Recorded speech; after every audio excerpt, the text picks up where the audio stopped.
Well, good morning to you. The Daybreak Show rolls on here this morning as we welcome in from the Shelton School District, Dr. Alex Apostle. Good morning, Alex. Good morning, Jeff. Great to be with you. Nice to talk with you as well. We are getting closer and closer to the unveiling of the plans for the Shelton School District. I did see, though, that earlier this week, the district put out plans offering up online schooling for the fall if parents and families decide to choose that. Tell me a little bit more about that. Well, I'll tell you, we had a wonderful study session. Our subcommittees presented their reports to the school board on Tuesday, the 21st of July, and it was a very good meeting. It was a 3-hour meeting, rather long, but the subcommittees did an excellent job informing the board of their work. And what's really great about their work is that regardless of the plan that we choose or recommend to go forward, the plan can be adjusted to meet the needs regardless of what direction we go. So we haven't made a decision yet. What we presented was a hybrid model with online learning, but a study session is just that. It's a point in time where you think things through, you present the information that you have at hand, and then it gives us a chance to review that information and make the best decision possible under the circumstances that we're experiencing. So we have not made a final decision. I'm hoping that I can present a recommendation based on the subcommittee's work and conversations with many different people, including all of our principals and assistant principals, that we can put a plan forward that makes sense in these very difficult and challenging times. So then what's this virtual academy option supplied by K through 12, a company dedicated to online learning? Would this be to encourage the parents to keep the students enrolled in the Shelton School District? Versus that would be a piece of it. Okay. You know, the one thing with the K-12 program that we're advocating, it would be our teachers would be teaching the curriculum, which is very comprehensive throughout the K-12 program. Uh-huh. And what it offers is consistency and parent-family support in terms of the materials that are going to be used and the sequence that the materials are going to be used. And it also still provides the opportunity for our teachers to utilize their creativity and innovation within very specific parameters. But it keeps everybody on the same page, which I think is very important. If we were to go, let's say we went 100% online, I think that would be to our advantage to have something that's consistent, that's comprehended by all parties. Yeah, I get what you're saying there. That makes sense. Yeah. So that is an option. You can find that on sheltonschools.org. It's right at the pop-up here, and that's just one of the upcoming options. I just happened to run into one of the teachers at one of the schools in the district yesterday, and I was in town, and we were just kind of talking about the end of the school year and the start of possibly what's going to happen in the fall. And some of those teachers, you got some great teachers in the Shelton School District, and they really went above and beyond trying to get these kids engaged with the online learning model.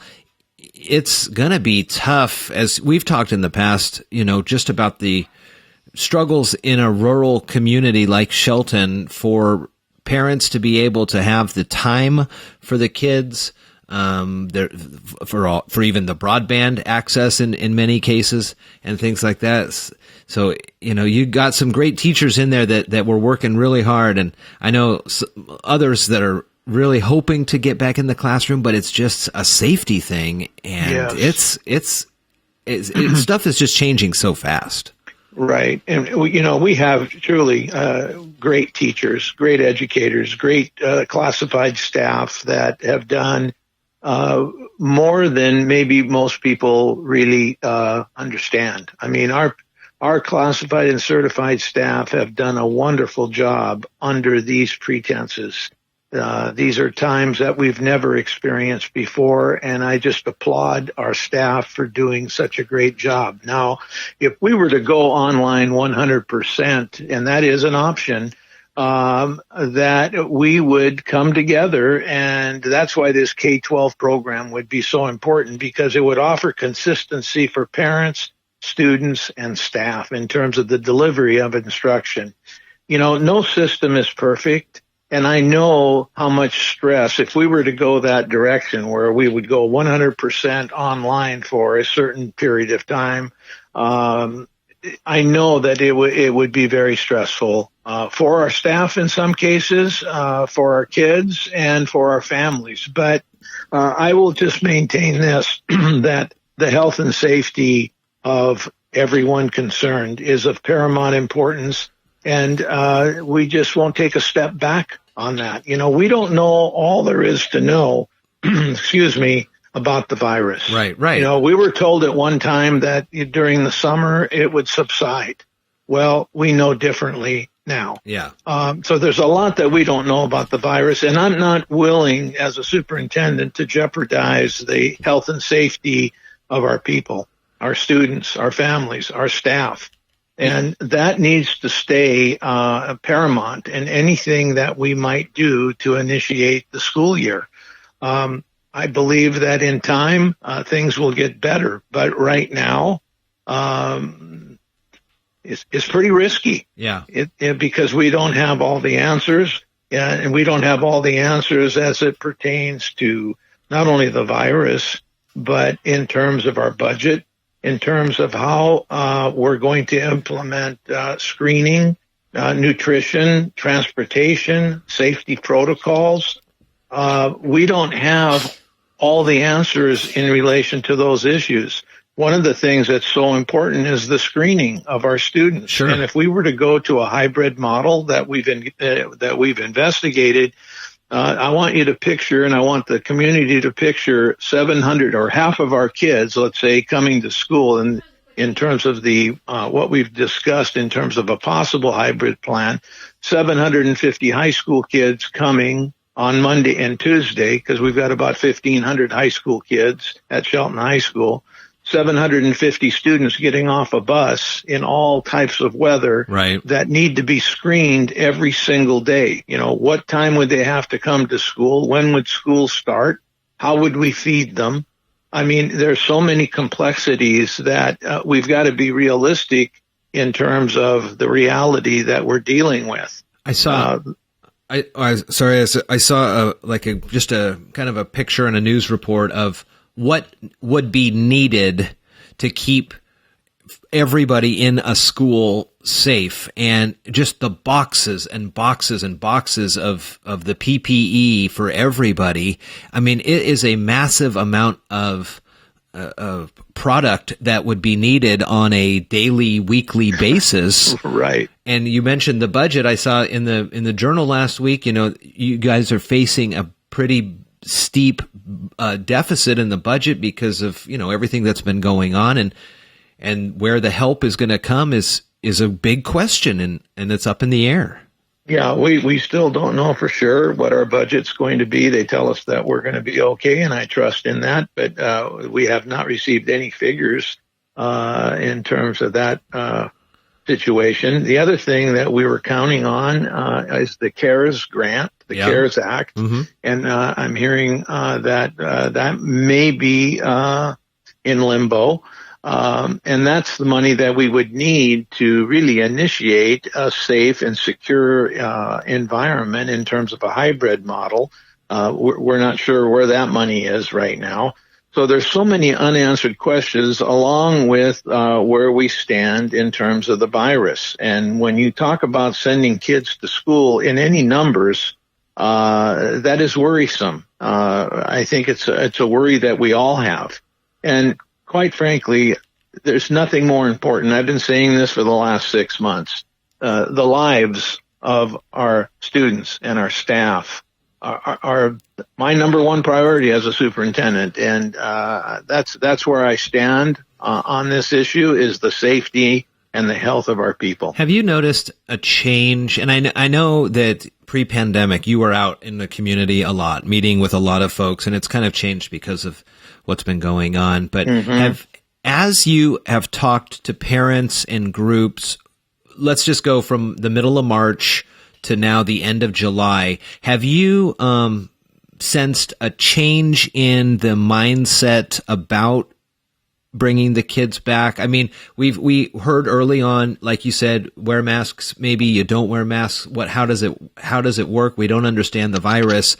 But as we move through months of understanding this, do you get a sense that the parents and the families and the groups are understanding the challenges, or is it still kind of an ongoing education process for that?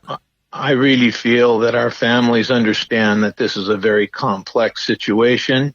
That we all want our kids to be in school in a traditional fashion, but I really truly believe that parents and families understand that, we don't know enough about this virus. There's no vaccine. We don't know exactly what's going on with the virus, and to jeopardize the health of the parents' children, they understand that we've got to be very cautious. And I know it's going to cause problems with our families. I know that.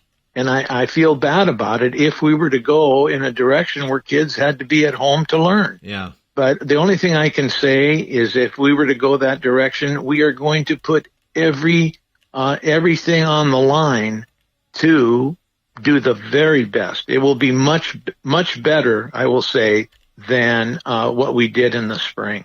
Our teachers have been working diligently this summer trying to learn as much as possible about online learning. Right. And so I believe that the health and safety of our kids and staff is number one. And I know that any decision that I recommend to the school board, we're not going to have 100% of the people saying, hey, that's a great decision. I know that. Regardless of what direction we go, we're going to be somewhat criticized. Yeah. But I will stand and be criticized if we continue to make the health and safety of our kids and our staff a number one priority. Well, we're going to get through this. Yeah. We're going to get through it. But I want everybody to survive and to make it through. You got to make those firm, hard decisions. Right. And then at least everybody knows where we're at. And then if we have to change, to kind of waffle on these issues is a recipe for disaster. Well, I'm just saying that the plans that the subcommittees put together, and over 200 people participated in those committees in a Zoom fashion, they did a great job. We've got a plan that will work regardless of what we recommend to the board. We may have to tweak it somewhat, and we're very capable of doing that. But again, I want to make sure everybody stays healthy. Good. And the education of our children, is that important? Absolutely. But if we have a problem with the health and safety of our kids, that's a bigger problem in my mind.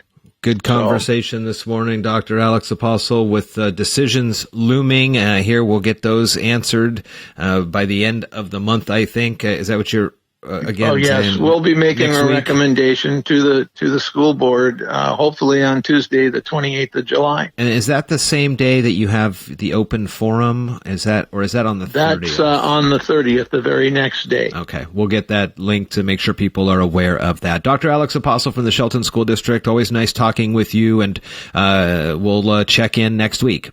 Thank you, Jeff, very much. Thanks, Alex. You have a good day. Bye.